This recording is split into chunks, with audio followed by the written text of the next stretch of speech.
झारखंड में प्राइवेट नौकरियों में स्थानीय लोगों को 75% आरक्षण देने की मांग की है। कहा है कि जितनी भी फैक्ट्रियां हैं वो यहां के मूलवासी की जमीन पर बनी हुई है। अगर उनको आरक्षण नहीं मिलता है तो ये बहुत दुर्भाग्य की बात है। हाईकोर्ट ने जो फैसला सुनाया है उस फैसले का बिल्कुल विरोध करते हैं। सरकार को फिर से मजबूती के साथ इस विधेयक को लागू करने के लिए प्रयासरत होना चाहिए, क्योंकि जमीन जिन लोगों ने दिया है वो झारखंड के लोग हैं। वहां तो किसी के साथ समझौता होना ही नहीं चाहिए। वहां 75 क्या, अगर कोई 100% भी आरक्षण लेके आता है तो मैं उसके पक्षधर हूं। चाईबासा के गोइलकेरा से ओडिशा के 2 युवक पिछले 3 दिन से लापता हैं। बताया जा रहा है कि बैल चोरी के आरोप में दोनों युवकों की लोगों ने पीट कर हत्या कर दी और उनकी गाड़ी को जला दिया। पुलिस ने अभी तक दोनों की हत्या की पुष्टि नहीं की है। पुलिस दोनों की खोजबीन कर रही है, लेकिन कोई जानकारी नहीं मिल पाई है। दोनों युवक शेख शहदिल और शेख नाजिर ओडिशा के रायरंगपुर थाना क्षेत्र के टेंटोपोसी गांव के निवासी हैं, जो कि राष्ट्रपति द्रौपदी मुर्मू के गांव ऊपर बेड़ा के पास है। परिजनों ने कल चाईबासा पुलिस के साथ ही राष्ट्रपति को भी इसके बारे में जानकारी दी है, जिसके बाद पुलिस एक्शन में दिख रही है। डीसी, एसपी और अधिकारियों ने गोइलकेरा में क्षेत्र के लोगों के साथ बैठक भी की और हालात पर चर्चा भी की गई।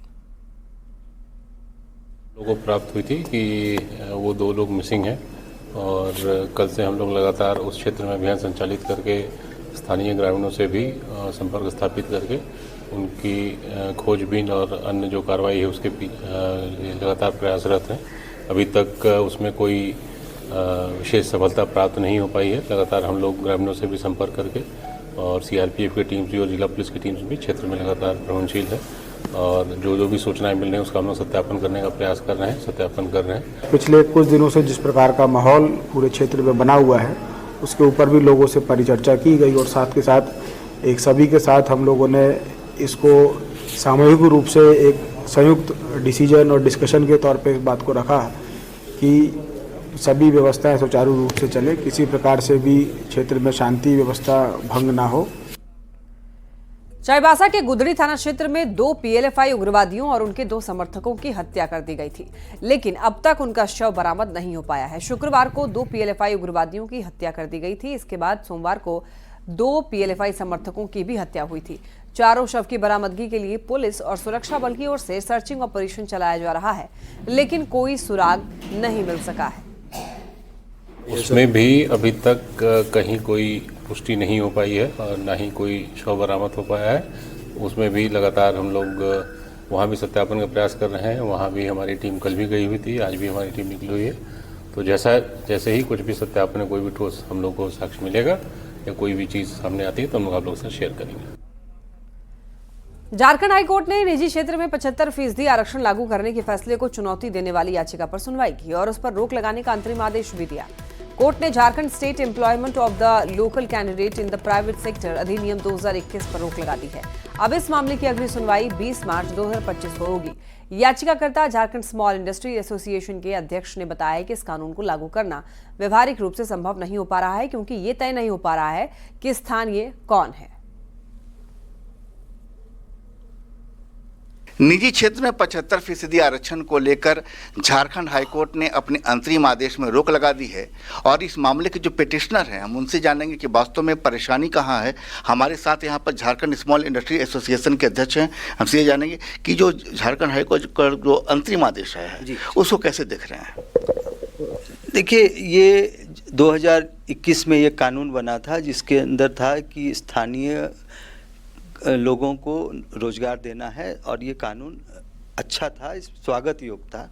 ऐसे भी झारखंड में कामगारों की उपलब्धता अच्छी है। यहाँ से लोग दूसरे राज्य में पलायन करते हैं, न कि दूसरे राज्य से यहाँ आते हैं। जहाँ तक छोटी इंडस्ट्री, छोटे प्रतिष्ठानों की बात है तो यहाँ 75% या 90% तक स्थानीय लोग ही काम करते हैं।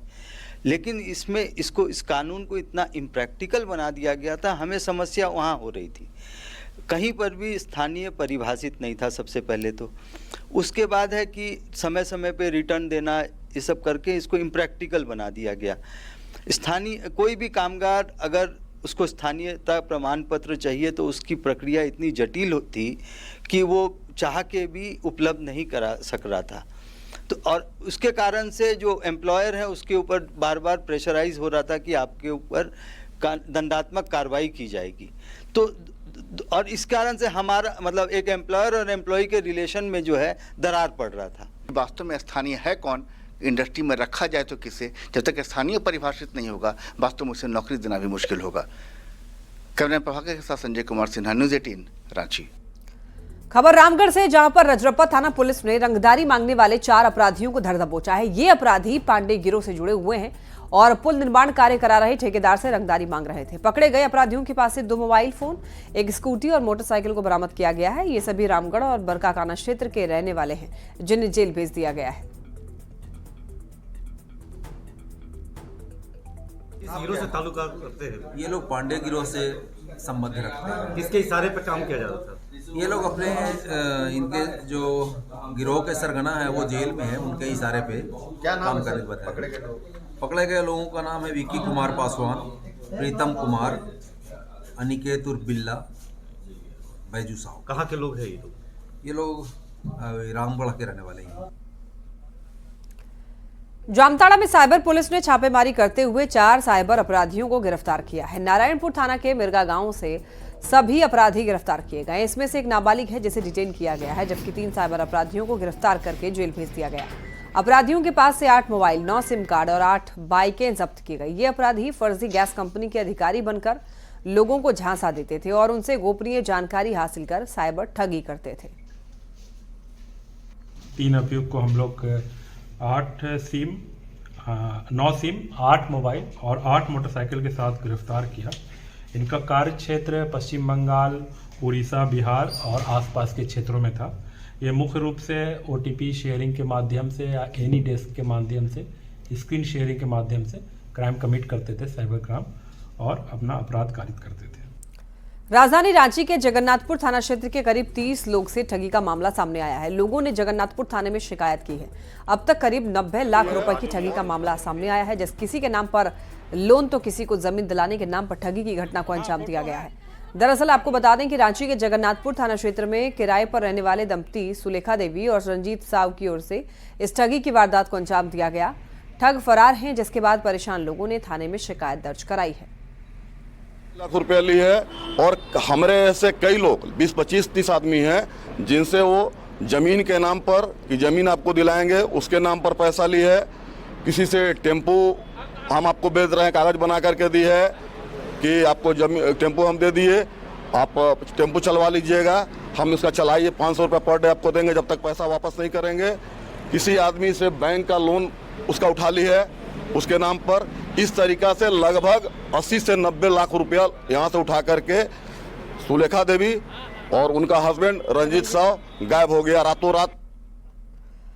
धनबाद कोयलांचल में अवैध कोयले की तस्करी फिर एक बार शुरू हो चुकी है। कोयला तस्कर पहले कोलियरी क्षेत्र में अवैध डिपो माइंस खोल रहे थे, लेकिन अब तस्करों ने धनबाद मुख्यालय क्षेत्र में भी अवैध कोयला डिपो खोल करके तस्करी करना शुरू कर दिया है। आपको बता दें कि बटाड़ के पास में खटाल में अवैध कोयला डिपो पर पुलिस ने जब छापेमारी की तब तस्कर वहां से फरार हो गए।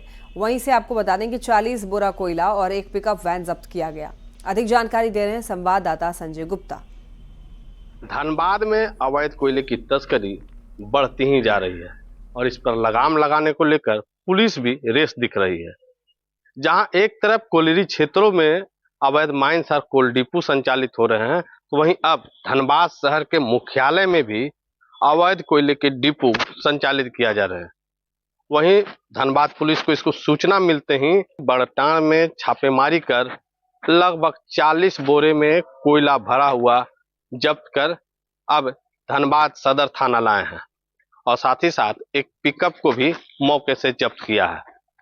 अब तक जो अवैध कोयले की तस्करी है वह कोयलेरी क्षेत्रों में देखी जा रही थी, लेकिन अब धनबाद शहर के रिहायशी इलाकों में भी कोयले के अवैध डिपो संचालित किए जा रहे हैं, जो कि अब पुलिस के लिए भी एक चुनौती बन गई है।